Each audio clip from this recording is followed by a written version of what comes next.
인생에는 세상이 가장 어두운 얼굴을 보여주는 순간이 있습니다.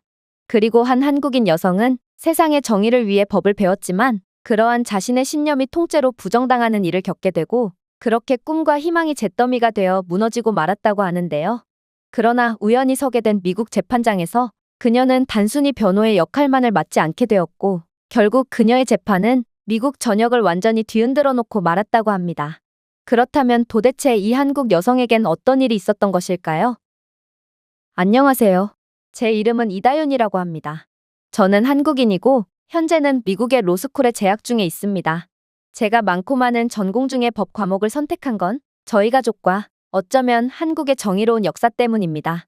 저는 책이 아니라 가족의 삶에서 비롯된 불의와 저항의 이야기를 바탕으로 자랐거든요. 저희 할아버지는 진실을 말하면 감옥에 갇힐 수 있는 암울한 시절에 노동조직가로 일하셨습니다. 그리고 한국이 진정한 민주주의 국가로 발돋움하기까지 국민들은 여러 피와 땀을 흘리며 나라를 바꿔나갔는데 저희 부모님 또한 그러한 과정 속에 힘을 보탰고 저는 그러한 이야기를 들으며 돈보다 더 소중한 것, 즉 정의에 대한 고집스럽고 깨지지 않는 믿음을 물려받게 되었죠. 그래서인지 저는 어렸을 때부터 불공정을 특히나 싫어했습니다. 만약 선생님이 반 친구를 잘못 비난했다면 저는 친구를 위해 목소리를 높였습니다. 누군가 다른 아이를 괴롭히면 팔에 멍이 들거나 주먹에 무참히 맞을지언정 저는 늘 나서서 정의를 실현했죠. 당연히 제게 두려움이 없었던 것은 아니었습니다. 아니, 오히려 저는 그 누구보다도 겁이 많은 소녀였습니다. 단지 제 두려움은 분노보다 작았을 뿐이었죠. 그래서 더더욱 법은 저를 매료시켰습니다. 그 이유는 법이 그 분노를 해결할 방법을 약속했기 때문입니다. 그리고 제가 기억할 수 있는 한 저는 복수가 아닌 보호를 위해 법을 칼처럼 사용할 수 있는 사람이 되고 싶었습니다. 물론 한국 로스쿨들은 좋은 프로그램을 제공했습니다. 하지만 저는 더 큰 전장에서 싸우고 싶었습니다. 저는 전 세계의 자유와 권리에 대해 설교하는 나라에서 공부하고 싶었습니다. 하지만 모순적으로 한때 가장 대담한 평등 선언을 작성했던 나라가 여전히 매일 차별 속에 얼룩져 있다는 것을 알고 그것을 고쳐보고 싶기도 했어요. 미국은 분명 다문화 국가고 겉으로는 차별을 금지하고 있지만 지금도 저와 같은 동양인들이 이유 없이 가게에서 쫓겨나고 거리에서 조롱받고 인도에서 공격을 당하고 있거든요. 물론 많은 친구들이 미국은 위험하다며 저를 걱정해 주었어요. 하지만 아시아 혐오 범죄 타겟이 되어 이유 없이 지하철 선로로 밀려든 아시아계 할머니, 자신의 마당에서 미국 경찰로부터 총격을 받은 흑인 청소년에 대한 또 다른 이야기를 볼 때마다 제 안에 무언가가 굳어지곤 했어요. 늘 그랬듯이 저는 쉬운 일을 원하지 않았습니다. 안전을 원하지도 않았어요. 정의를 위해 전투가 가장 치열했던 곳으로 가고 싶을 뿐이었습니다. 만약 불의가 여전히 세계에서 가장 강력한 나라의 거리에서 공개적으로 존재한다면 아마도 바로 그 지점에서 저와 같은 사람들이 가장 필요했을 것입니다. 특히나 저는 그러한 차별과 불공정을 국민들의 스스로의 힘으로 극복한 역사가 있는 자랑스러운 한국인이었기에 더더욱 저는 할 수 있을 거라고 믿었습니다. 그래서 저는 워싱턴 DC에 있는 조지타운 대학교 법률센터에 지원했습니다. 미국에서 가장 오래되고 존경받는 로스쿨 중 하나로 미국 권력의 중심에 자리 잡고 있었죠. 당연히 입학은 쉽지 않았습니다. 수천 명이 지원했습니다. 그러나 저는 결국 합격 통지서를 받아볼 수 있었고 드디어 조지타운, 법이 제정된 도시에서 법을 공부하게 되었죠.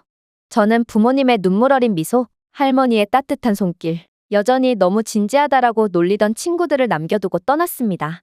비행기가 활주로에서 이륙했을 때 저는 이마를 창문에 대고 약속을 했습니다. 저는 저 자신만을 위해 가는 것이 아닙니다. 저는 더 잘하고, 더 성장하고, 더 똑똑하게 싸우는 법을 배울 것입니다. 저는 그럴 능력이 없는 사람들을 대변할 것입니다. 저는 항상 정의를 추구할 것이며 빈손으로 집에 돌아오지 않을 것입니다. 조지타운에서의 첫날은 마치 다른 행성에 발을 디딘 것 같았습니다. 캠퍼스는 웅장하고 이국적이었으며 모두 오래된 돌과 세심한 녹색 잔디밭이었습니다. 학생들은 항상 자신감을 가지고 있더군요. 교실에서는 헌법 해석, 시민권, 국제법에 대한 논쟁이 치열하게 벌어졌어요. 저는 처음에는 대부분의 사람들보다 더 조용했고 영어의 낯선 억양의 무게와 이질감이 모든 단어에 스며들었습니다. 그러나 논의가 부당한 유죄 판결, 경찰의 학대, 가난하고 소외된 사람들을 짓밟는 사례에 이르기까지 불의로 바뀔 때마다 제 마음은 뜨겁게 타올랐습니다. 그리고 결국 시간이 지나면서 그렇게나 자신만만했던 조지타운의 모든 학생들, 교수님들은 저를 조용한 한국 소녀가 아니라 더 날카로운 질문을 하고 쉬운 대답을 거부하는 학생으로 인식하기 시작했죠. 제 미국에서의 삶은 그런 식으로 전개되었습니다. 그렇게 미국에서의 1년, 2년이 순식간에 지나갔죠. 그런데 그렇게 순탄할 줄만 알았던 미국에서의 생활은 그렇게나 정의를 부르짖었던 저조차도 감당하기 버거운 국면으로 빠져들게 됩니다. 분명히 그날은 나쁘지 않게 시작되었어요. 마치 운명이 저를 조롱이라도 하는 것처럼 그날은 너무 아름답게 시작되기까지 했죠. 저는 조지타운에서 아시아 법학학생협회가 주최한 소규모 모임에 참석했습니다. 두 문화를 등에 업는 것의 부담과 자부심을 모두 이해하는 사람들 사이에서 제가 완전히 진정으로 소속감을 느꼈던 드문 저녁 중 하나였죠. 회의가 끝난 후 저는 남아서 마지막 녹차를 마시며 공부해야 할 대법원 판결문 여백에 메모를 남겼습니다. 마침내 떠났을 때 거리는 조용했습니다. 공기 중에는 희미하게 봄비 냄새가 났습니다. 저는 무모하게 운전하지 않았습니다. 속도를 내지도 않았어요. 저는 사람이 아예 없는 곳에서조차 도로교통법을 준수하는 따분한 학생이었거든요. 그런데도 카페에서 세 블록도 채 안 되는 곳에서 경찰차가 매 바퀴, 매 정거장마다 저를 따라오는 것을 발견했습니다. 불빛이 번쩍일 때 제 심장은 뛰지도 않았습니다. 오해라고 확신했죠. 저는 침착하게 차를 세웠습니다. 그리고 창문을 내렸어요. 불필요한 오해를 사지 않기 위해 저는 정중하게 미소를 지었습니다. 험상궂게 생긴 두 명의 백인 경찰관이 다가오더군요. 그리고 저를 보고 거의 조롱을 하듯 외쳤습니다. 면허증을 주세요. 키가 큰 사람이 외쳤습니다. 어디서 오셨나요? 젊은 사람이 물었습니다. 저는 한국에서 왔습니다.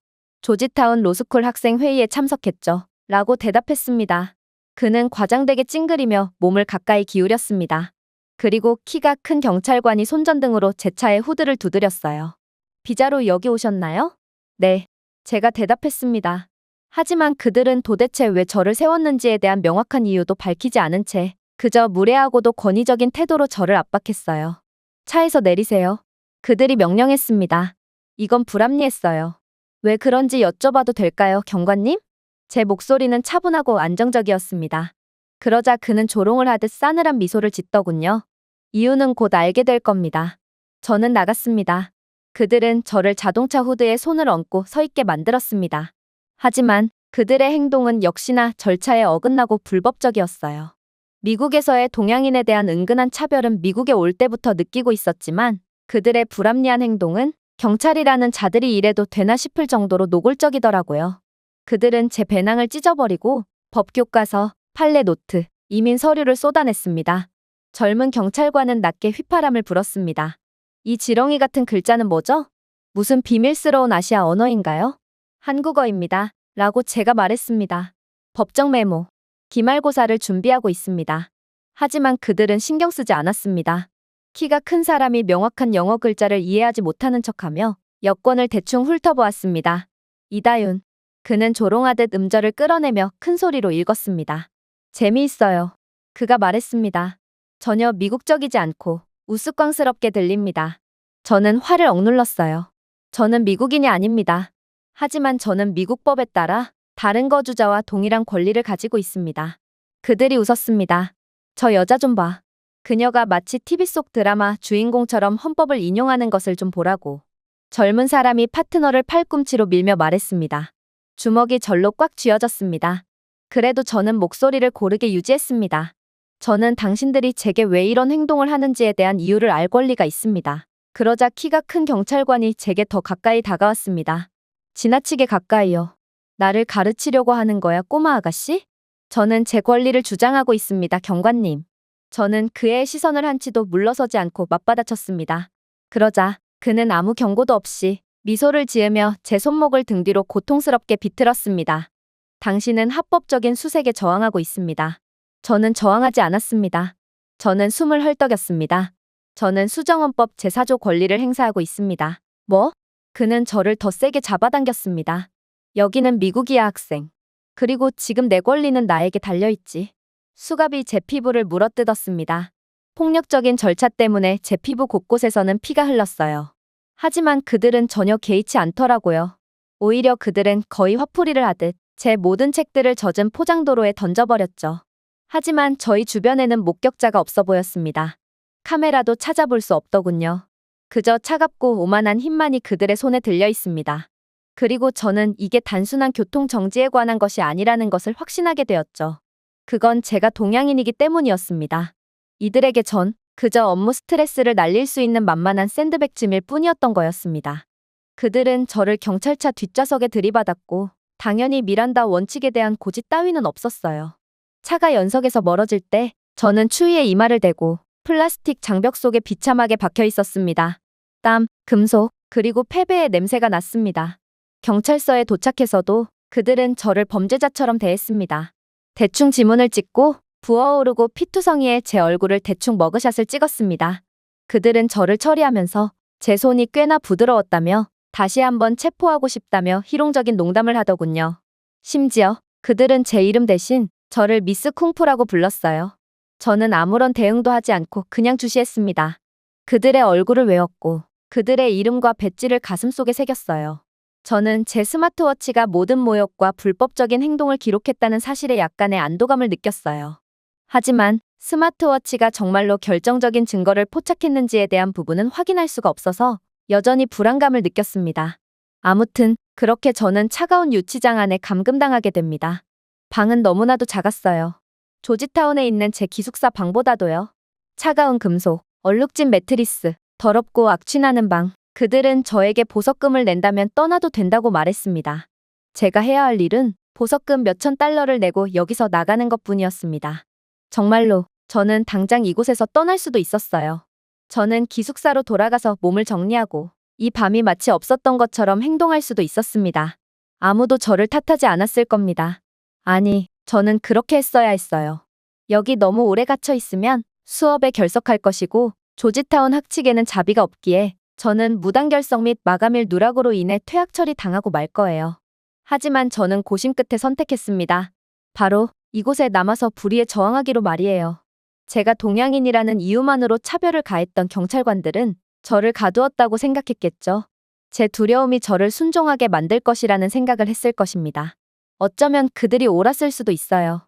이대로 보석금을 내지 않고 남는 건 바보 같은 선택일 수도 있겠죠. 제겐 잃을 게 너무도 많았고 또 미국에서 엄청난 권위를 자랑하는 공권력에 대항하는 건 계란으로 바위치기 격일 수도 있거든요.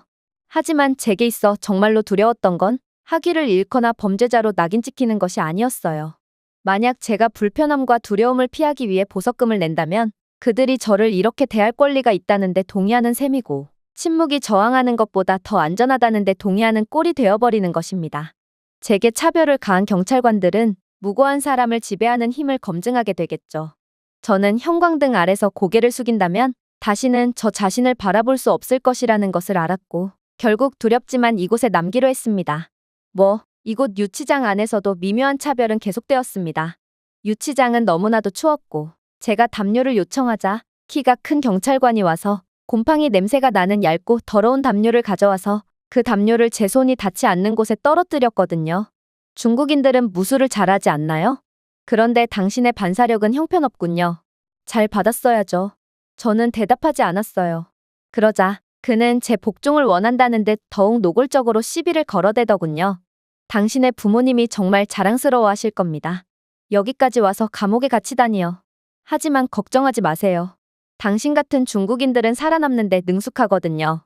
마치 바퀴벌레처럼.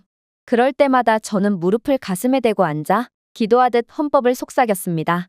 수정헌법 제4조, 국민이 부당한 수색과 압수로부터 자신의 개인, 집, 서류 및 영향을 안전하게 보호받을 권리. 수정헌법 제5조, 적법한 절차 없이 누구도 생명, 자유 또는 재산을 박탈당하지 않습니다. 그러자 차별을 일삼던 경찰팀이 시시덕거리더군요. 이봐, 조심해. 저 중국 여자의 침에는 전염병이 들어있을지 몰라? 그녀가 중얼거릴 때는 절대로 가까이 가지 말라고. 제 목소리가 갈라졌어요. 단어가 흐려졌습니다. 하지만 저는 절망에 대한 주문을 반복했습니다. 어딘가 깊은 곳에서 목소리가 속삭였어요. 너는 지금 모든 것을 걸고 있어. 내 미래, 부모님의 자부심, 이 세상에서의 내 자리를 말이야. 저는 이 말을 무릎에 대고 속삭였습니다. 우리 부모님, 그리고 할아버지, 그리고 대한민국의 선배님들 모두가 이와 비슷한 험난한 길을 걸었을 거야. 그러니 나도 절대로 포기하지 않아.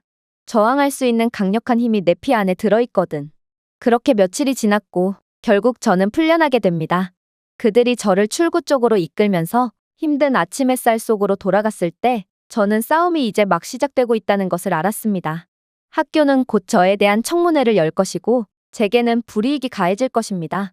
또한 학교에는 이미 저에 대한 소문이 전부 퍼져 있었고 저는 그들에게 끝없는 의심을 받을 뿐이었어요. 저 동양인 소녀가 뭔가를 했나 봐요. 그녀가 무죄라면 경찰이 왜 체포하겠습니까? 경찰에 반대한다고요? 그녀는 미쳤나 봐요.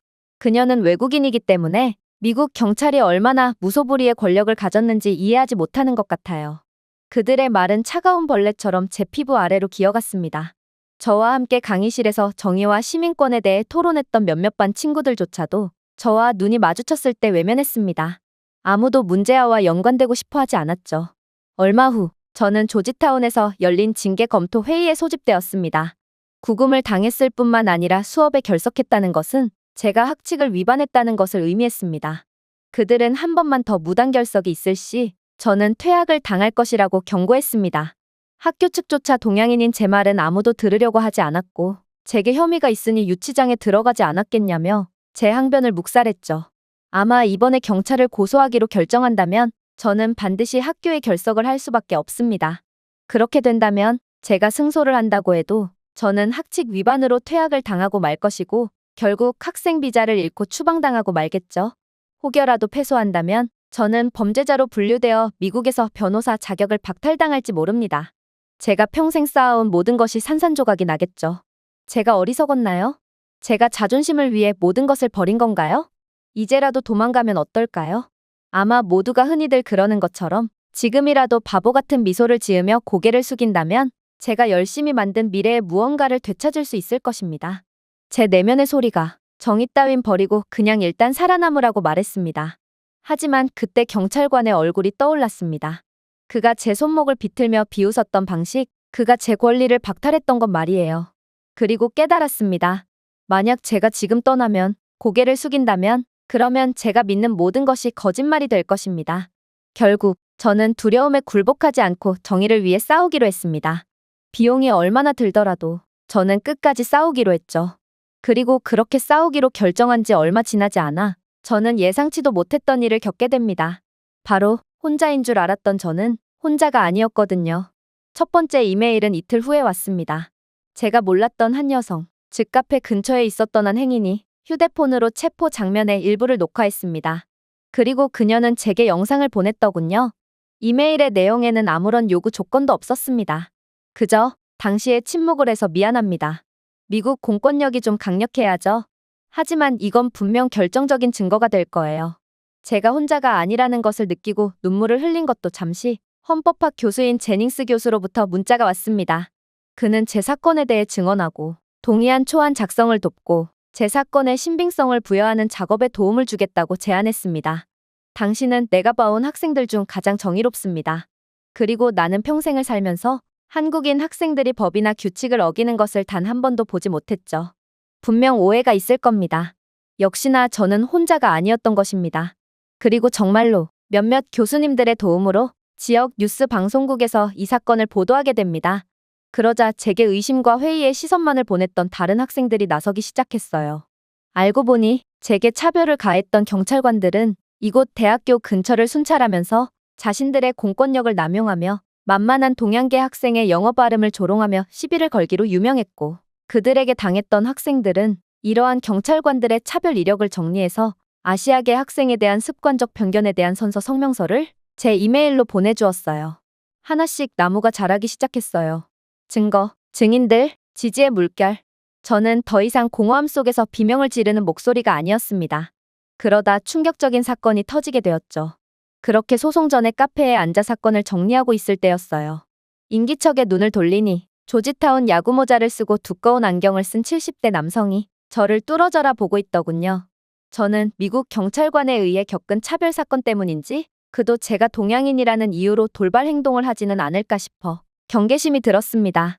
그러나 그는 놀라운 말을 해오더라고요. 당신이 그 소녀군요. 그는 서문없이 말했습니다. 한국 학생, 경찰과 싸우는 학생. 망설였습니다. 제 오래된 본능은 그가 경찰을 상대로 싸우려는 저를 부정적으로 보는 거라고 외쳤어요. 하지만 저는 이 상황에 정면으로 맞서기로 했어요. 저는 턱을 들어올리며 네라고 말했습니다. 그러자 그는 천천히 고개를 끄덕이더군요. 나는 주한미군으로 복무한 적이 있어요. 나는 퇴역 군인이거든요. 나는 당신에 대한 사건을 보자마자 동양인인 당신이 한국인이라고 확신했어요. 내 경험상 한국인은 정말로 고집이 세거든요. 그들은 절대로 물러서지 않아요. 하지만 그런 사람들이 세상을 변화시키는 법이죠. 한국이 지금 무엇을 만들어냈는지를 보세요. 내가 한국으로 파견 가서 복무했을 때만 해도 한국은 아무것도 없는 허허벌판이었습니다. 그러나 그들은 세상에서 가장 강력하고 부유한 국가를 스스로 이룩해냈죠. 세상은 한국인들 같은 사람들이 필요합니다. 그런 뒤에 그는 코트 주머니에서 무언가를 꺼냈습니다. 오래된 삼성 휴대폰이더군요. 나는 그날 밤 길 건너편 주유소에 있었습니다. 라고 그는 말했습니다. 이 빌어먹을 카메라를 어떻게 사용하는지 배우려고 했어요. 가로등을 녹화하는 줄 알았어요. 알고 보니 내가 전부 포착했더군요. 그들이 당신을 잡았던 방식, 그들이 당신을 조롱했던 방식을 말이에요. 그는 자신의 휴대폰을 테이블 너머로 밀어 넣었습니다.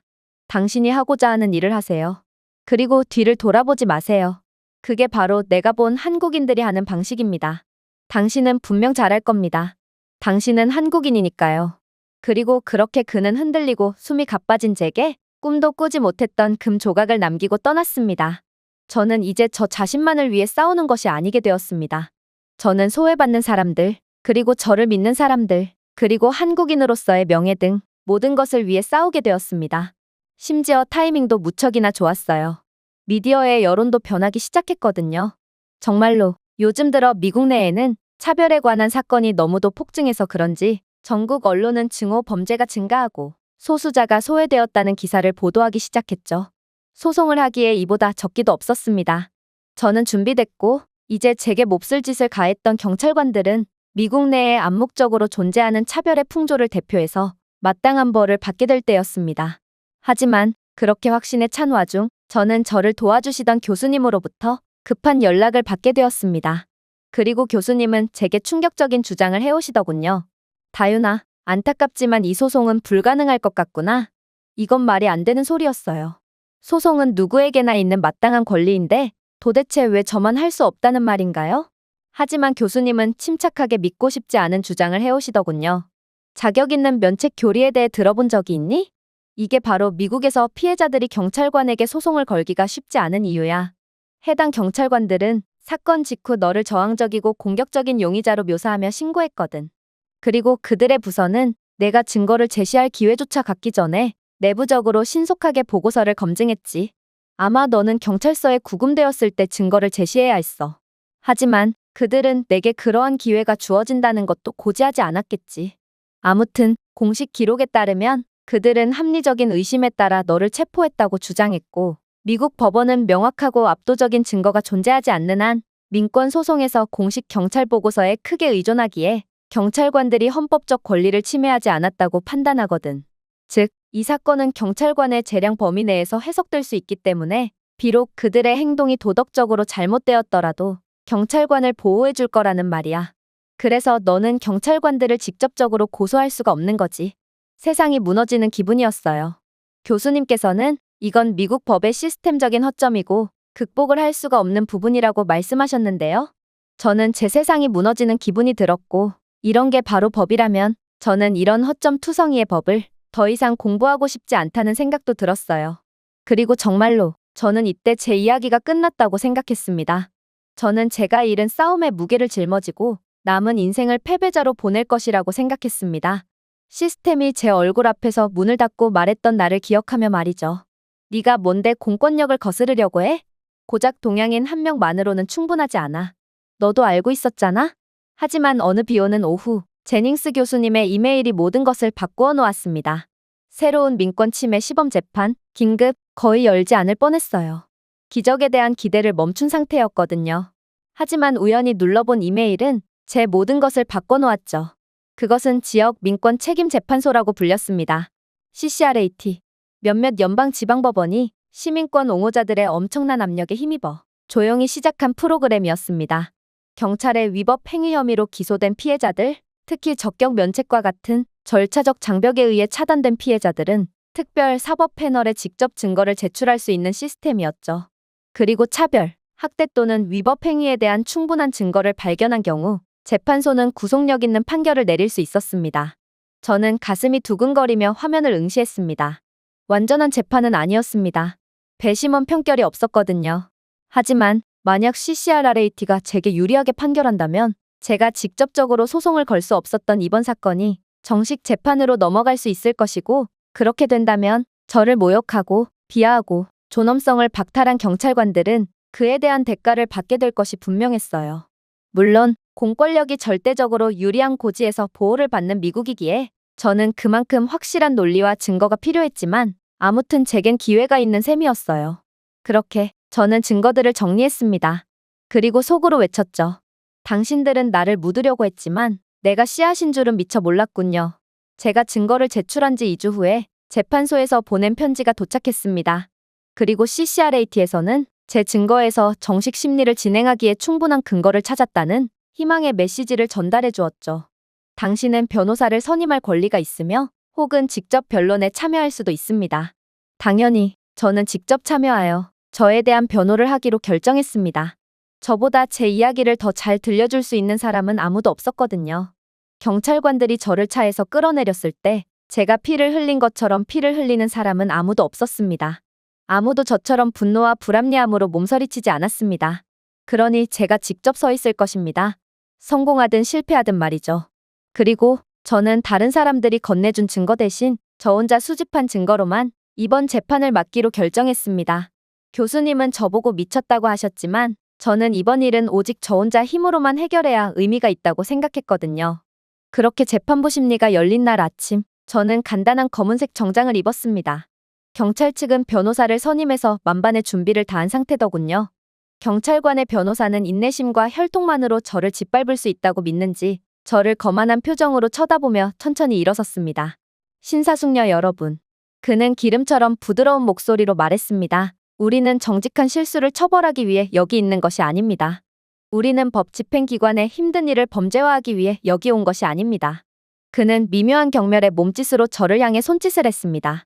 그날 밤에 일어난 일은 유감스러웠습니다. 그가 말했습니다. 하지만 불법은 아니었습니다. 악의적이지 않았습니다.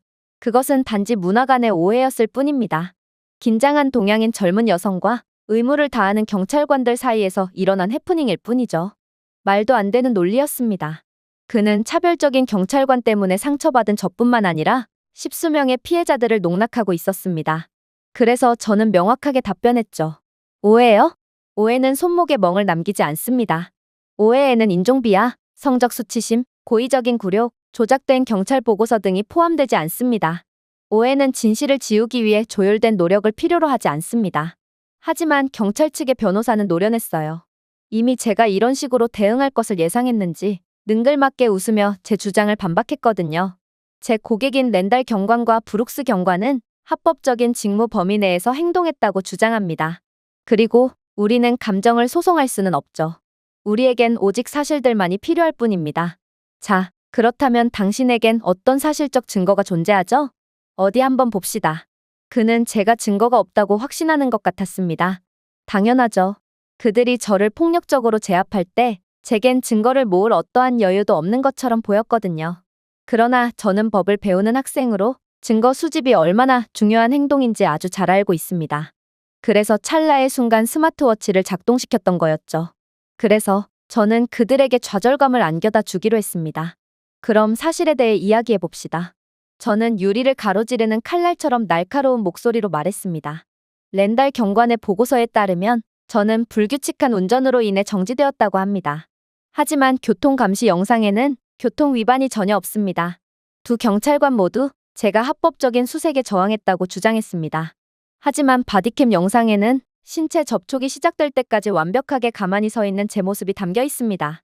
게다가 두 경찰관 모두 신체 수색 전에 명확한 구두 명령을 내리지 않았으며 이는 부서의 프로토콜을 위반한 것입니다. 여기에 더해 저는 현장의 상황을 스마트워치를 통해 녹음하고 있던 상황이었습니다. 그리고 녹음된 오디오에서 경찰관들은 아시아 소녀에게 존경심을 가르쳐야 한다라며 조롱을 한다거나 불필요한 성적 희롱이나 모욕의 순간들이 포착되어 있죠. 이러한 증거들은 경찰관들의 진정한 의도를 보여준다고 할 수 있습니다. 저는 오직 제가 수집한 증거만을 가지고 왔기에 이젠 줄 것이 아무것도 남아있지 않았습니다. 하지만 충분히 주었다고 생각했습니다. 진실은 이제 방 안에 벌거벗고 서 있었습니다. 하지만 교수님이 조언해 주셨던 것처럼 미국의 공권력은 철옹성 같았어요. 이러한 확실한 정황에도 판사는 그저 일부 발언이 부적절하더라도 경찰관들의 주요 행동이 불법이었다는 의미는 아닙니다라며 단호하게 말했거든요. 도대체 정의가 살아있기는 한 건지 저는 이러한 노골적인 재판에 좌절할 뿐이었습니다. 모든 것을 바쳤다고 생각했습니다. 제 말, 증거, 제 이야기만으로도 저울을 기울이기에 충분하다고 생각했습니다. 그러나 현실은 달랐고 제 방패는 산산조각 나버렸습니다. 경찰 측의 변호사는 이때다 싶어 같은 점을 끊임없이 지적하더군요. 그녀의 녹음은 불완전합니다. 그녀의 기억은 주관적입니다. 그녀의 비난은 증거가 아니라 감정적인 것입니다. 그리고 그럴 때마다 경찰관들은 내까지 동양인이 과연 우리를 어쩔 수나 있겠어? 라고 말해오는 듯 냉소적인 비웃음을 보내더군요. 하지만 그렇게 폐색이 짙은 재판장의 무거운 공기 속에서 저는 훨씬 더 깊은 것을 깨닫게 됩니다. 때때로 세상은 한 목소리가 울린다고 해서 변하지 않을 때가 있습니다. 다만 많은 목소리가 침묵을 거부하기 때문에 상황이 달라질 수 있는 것이죠. 이 상황을 지켜보던 제닝스 교수님이 벌떡 일어나셨습니다. 사실 그는 오늘 증언할 예정이 아니었기에 모두가 교수님의 돌발 행동에 깜짝 놀랐어요. 하지만 교수님은 어쨌든 공식적인 신청서를 들고 재판부에 새로운 증거 제출 허가를 요청했습니다. 이건 제가 수집한 증거가 아니었고 저 대신 보고, 듣고, 기억했던 사람들에 의해 수집된 증거였어요. 혼자 힘으로 모든 것을 해결할 수 있다고 믿었던 오만했던 제가 애써 외면했던 증거들이었죠. 재판장은 망설였습니다. 경찰 변호사는 격렬하게 반대했죠. 그러나 재판부는 조용히 판결을 내렸고 그들의 얼굴은 무덤덤했습니다. 마침내 수석 판사가 돌아서서 말했습니다. 진행하세요. 먼저 주유소 영상이 나왔습니다. 제게 할 수 있다며 어깨를 토닥여주던 주한미군 출신의 그 할아버지가 제공해주신 영상이었습니다. 영상은 길 건너편에서 체포된 전체 모습을 보여주었고 공격적인 용의자는 없었고 위험한 행동도 없었으며 그저 2명의 경찰관이 포식자들이 먹이를 둘러싸고 있는 것처럼 저를 밀치고 웃고 제 물건을 훼손하여 구정물 속에 처박는 장면만이 재생되었을 뿐이었습니다. 다음은 일련의 진술서였습니다. 제게 이메일로 영상을 보내줬던 여성의 진술서였죠. 그리고 교수님은 파일에서 얇은 종이 더미를 꺼냈습니다. 테이블 위에 펼쳐놓자 방이 기울어지는 것 같았습니다. 렌달 경관을 상대로 2년 동안 20건의 차별 신고가 접수되었던 증거였습니다. 브룩스 경관을 상대로 한 23건의 신고도 있었죠. 전부 다 인종편견, 과도한 무력, 권한 남용 혐의였습니다. 상대가 백인이었던 경우는 단 한 건도 없더군요. 그리고 이 경찰관들에게 이유 없이 차별을 받았던 학교 학생 몇 명이 작성한 진술서도 있었습니다. 증거들이 소리내어 읽히자 재판실이 얼어붙었습니다. 경찰 측 변호사는 창백해졌습니다. 그리고 그렇게나 제게 조롱성 미소를 보였던 경찰관들은 겁먹은 아기 고양이처럼 온몸을 벌벌 떨며 패닉에 빠졌죠. 저는 의자에 얼어붙은 채로 앉아 갈비뼈에 심장을 부딪혔습니다.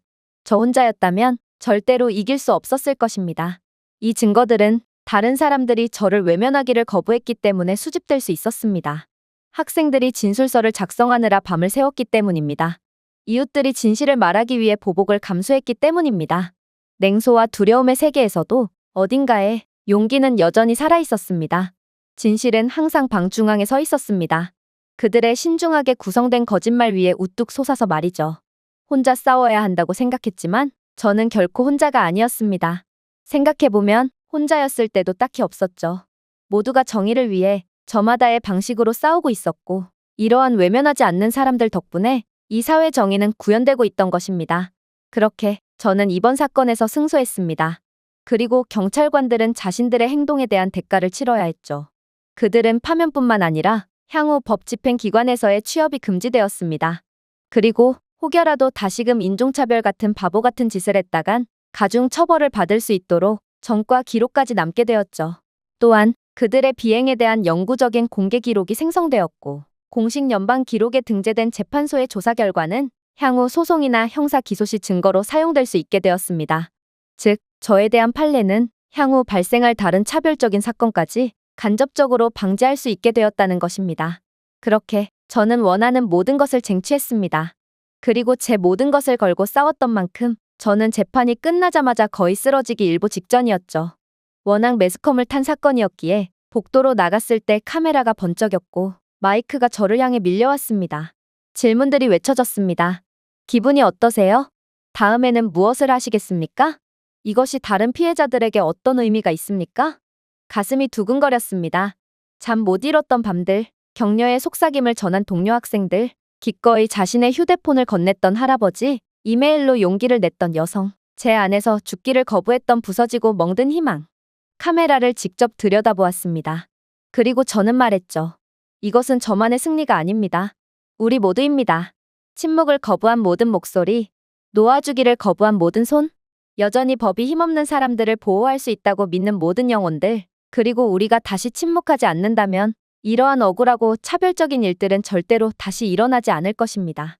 이 사건은 뉴스가 되었습니다. 한 한국 학생이 미국의 불의에 맞서 승리합니다. 재받은 편지함은 한국인, 아시아계 미국인, 이민자, 낯선 사람들이 보낸 감사와 격려의 메시지로 가득 찼습니다. 우리 같은 사람들이 이길 수 있기를 감히 기대하지 않았던 것들입니다. 지역 언론은 저에 대한 이야기로 보도를 쏟아냈죠. 대한민국의 딸, 미국에서 정의를 세우다. 시장은 공개 사과를 해야 했습니다. 경찰서는 새로운 편견 방지 교육 프로그램을 발표했습니다. 솔직히 저는 제가 인종차별의 굴레를 끝냈다고 생각할 만큼 순진하지 않습니다. 줄기야하겠지만 차별은 계속되겠죠. 세상은 오래된 증오의 무게로 무겁거든요. 하지만 하나의 균열이 나타나면 빛이 그 안으로 들어갑니다.